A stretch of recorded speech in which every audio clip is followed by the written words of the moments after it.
హోంమంత్రి అమిత్ షా పార్లమెంటు సాక్షిగా రాజ్యాంగ నిర్మాత డాక్టర్ బాబాసాహెబ్ అంబేద్కర్ పైన అనుచిత వ్యాఖ్యలు చేసినందుకు గాను ఏఐసీసీ ఇచ్చిన పిలుపు మేరకు భారీ ఎత్తున కాంగ్రెస్ పార్టీ శ్రేణులు ర్యాలీ చేపట్టారు. ఈ ర్యాలీ జిల్లా కాంగ్రెస్ పార్టీ కార్యాలయం నుంచి అంబేద్కర్ చౌరస్తా వరకు జరిగింది. నడుచుకుంటూ ర్యాలీగా వచ్చిన కాంగ్రెస్ పార్టీ నాయకులు, కార్యకర్తలు అంబేద్కర్ విగ్రహానికి పూలమాలలు వేశారు.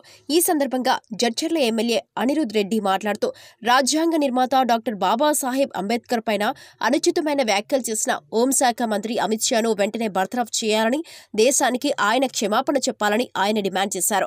అనంతరం జిల్లా అదనపు కలెక్టర్ మోహన్ రావుకి ఎమ్మెల్యేలు, కాంగ్రెస్ పార్టీ ముఖ్య నాయకులు మెమోరాండం ఇచ్చారు.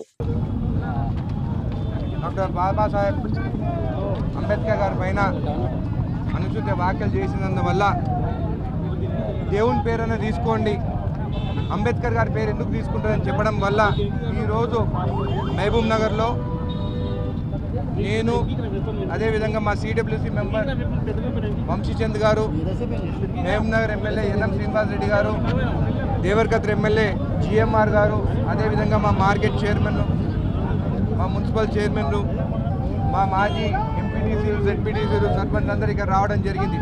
ఈరోజు కలెక్టర్ గారికి వినతి పత్రం ఇచ్చి మా డిమాండ్ అమిత్ షా గారిని వెంటనే తొలగించాలి మంత్రి పదవి నుంచి అని చెప్పేసి మోడీ గారు అని చెప్పి రాష్ట్రపతికి మన కలెక్టర్ ద్వారా ఈ డిమాండ్ మేము అక్కడ సబ్మిట్ చేసి అది కలెక్టర్ ద్వారా పంపించడం జరుగుతుందని చెప్పి కూడా మీకు తెలియజేస్తున్నాను.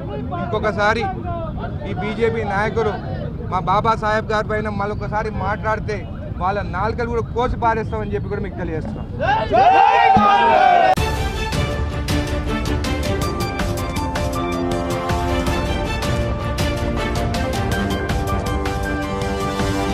We'll